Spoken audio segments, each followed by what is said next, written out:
So very early on, the American political leadership knew the war could not be won. So then the question then is, why did America stay in the war? And the answer is credibility. Okay? Credibility just means they didn't want to lose face. They didn't want to be laughed at by the Chinese and by the Soviets and by the Europeans, okay?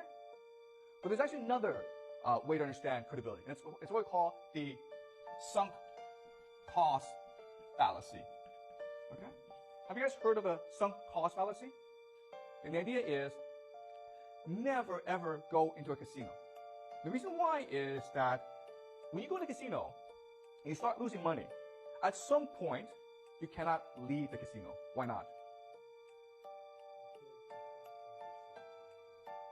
Exactly. You want to reclaim the money you've lost, okay? You've invested so much that you cannot leave. You have to get that money back.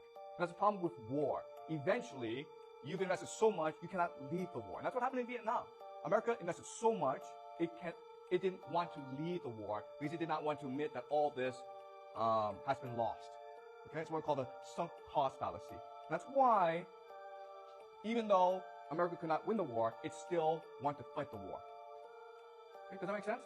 Okay, so the Vietnam War is another example, okay, that is similar to this, where America invests enough soldiers that it refuses to leave the war and admit defeat. Okay, does it make sense, guys?